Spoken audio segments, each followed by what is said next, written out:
Well, Australia's once thriving alcohol industry is suffering from a drop in consumption, according to industry insider Nick Boots. He believes the recently liquidated Deeds Brewery will not be the last to close its doors. It has been a horror run this year when it comes to prominent Australian venues, particularly in Sydney and Melbourne, where places are closing because that's just the cheapest way to get out. Joining us live now, Nick Boots, the industry consultant from the business of beer consulting and advisory. Nick, it's good to see you this morning. So let's start with our beloved watering holes. Why are so many going under? Peter, it's a really tough situation at the moment. It's a combination of a number of factors. Firstly, we're seeing our taxation, our excise increase exponentially every year. We're the third highest tax beer market in the world, and it's really feeling when we see inflation at the rate it's really been driving up the cost of that pint up to $16, $17. We see costs going through the roof for brewers, whether that be insurance, that be power, that be raw materials.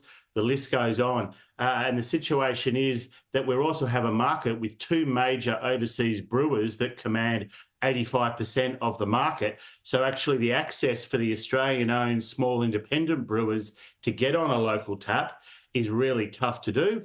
And then when they get on, it's actually even tougher to make a dollar. Yeah, so just further to your point, Nick, it's a good one because the AFR painted a pretty bleak picture using the Carringbush Hotel in inner Melbourne as an example. So to run through the costs for you folks at home, if you didn't catch this, wages have gone up 8% since 2022. That's 55% of turnover, 15% above what's sustainable. Power bills have increased $500 a month over the past couple of years. Insurance costs have soared. Beer deliveries that were free pre-pandemic now cost $10 a keg. And to make ends meet, pints would have to be $20. So do you think the customer's ready to pay that, Nick? Mate, I don't. And it's a real concern for the industry, both the beer industry, but also broader hospitality. So while independent brewers employ 10,000 plus people, hospitality more broadly is in the hundreds of thousands, and people are actually choosing to stay at home and keep their wallets in their pockets.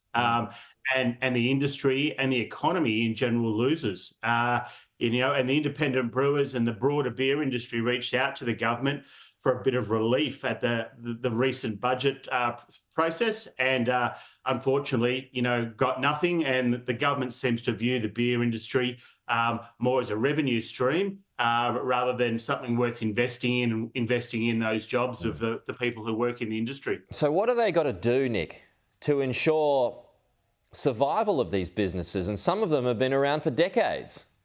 Yeah, Peter, look, it's a really good question. I think freezing that excise for a period of time, as the UK, as Canada and Japan have all done recently. So there is great precedent in like economies around the world. And the other thing they can do is actually, empower the ACCC to have another look at the conditions in the market at the moment, which for small brewers are rather anti-competitive, with the two big guys commanding the market, that it's really hard for the small guys to get a start. If the ACCC could have another look, we could actually get more competition in the market and give the smaller guys a better crack and hopefully make our beer more competitive. Good points, Nick. Thank you for your time. We'll chat to you again soon.